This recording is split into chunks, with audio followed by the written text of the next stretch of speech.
Good morning, ladies and gentlemen. My name's David Redding. I'm the CEO of Aureus Mining, and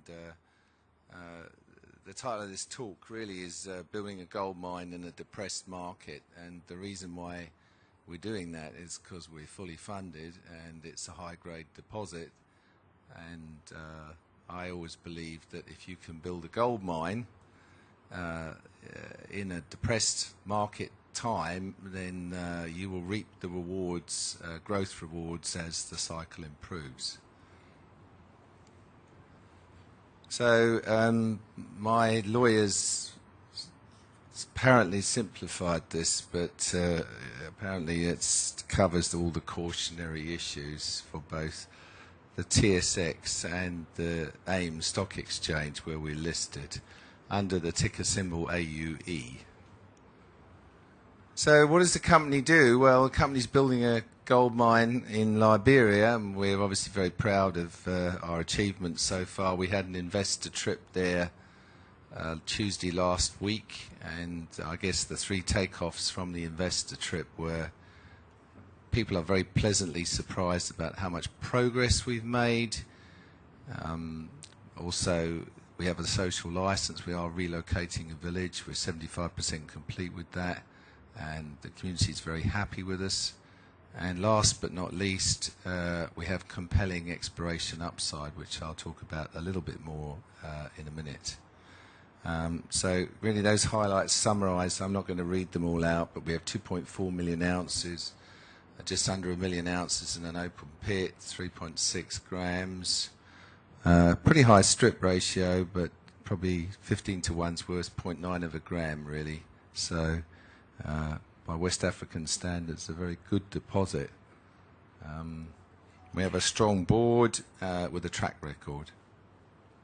I guess one of the key things that enabled us to continue the mine build was the closing of all the documentation and the bank financing. You can see that we've managed to put together a $100 million facility involving Nedbank and RMB and the ECIC, and I think the ECIC was very instrumental in providing the surety that allowed the banks to continue despite this fall in the gold price. We're very lucky in Liberia in that we have fantastic infrastructure. We're only 100 kilometers from the main port, Monrovia, and 80 of that kilometers is tar road. This is not a difficult project to get to or to build. There's our production profile. You'll see that we end up at 100,000 ounces to 140,000 ounces per year at very good grades. Cash costs of $668. All-in sustaining costs, if you include repayment of capital, and most people don't put that number, is just over $1,000. It's a robust project. We have a 2-kilometer long pit. You can see from the grade distribution that we clearly have high grades. There clearly is an underground opportunity here. It's a very simple metallurgy in terms of gravity and CIL. We get 50% recovery from the gravity circuit and 93% recovery overall. We are indeed constructing, you can see from those photos, the main mill stockpile tunnel, the RAP village housing. We're about 75% complete with civil construction and earthworks, and we're ready to start receiving equipment, and indeed we have a lot of steel on the water and a mill that will be coming in 6 weeks. So it's really starting to happen now, and it's all very tangible. There's some photos to illustrate the construction foundations, and of course they always say that once you finish the foundation work, that's a major milestone, and we're only about 3 months away from that. So we're on track for first gold pour in March 2015. We're fully permitted. We have a mining license of 457 square kilometres, so a very big mining license. And we've certainly, as you can see from this slide, got all the necessary permits that we need to build the mine. So let's talk about exploration. I've got about 9 minutes left, and I promise I'll keep to time. So we have an attractive portfolio of licenses covering roughly 1,500 square kilometres, and we've consolidated these on a major structural belt which is clearly gold bearing, and you can see how New Liberty is linked to a number of other targets along the gold belt. I'm not sure where the pointer is here, so I'm not going to try and point, but you can see from bottom left to top right the major structural belt. You can see our resource base and the low-hanging fruit in terms of short-term opportunity is clearly Indaba.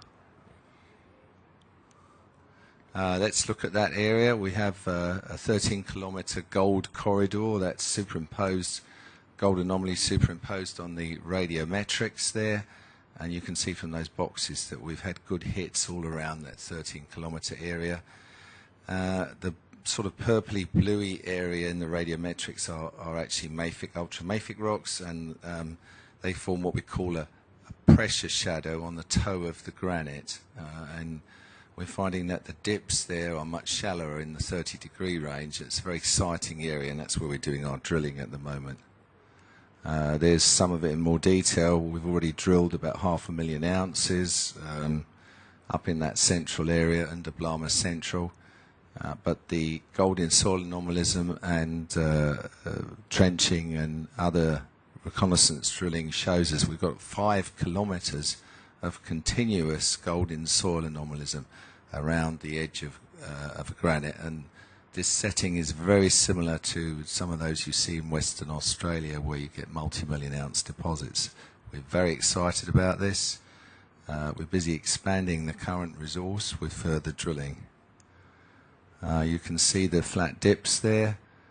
You can see that we've extended well beyond the limit of the last resource, and it just keeps going. So all very exciting.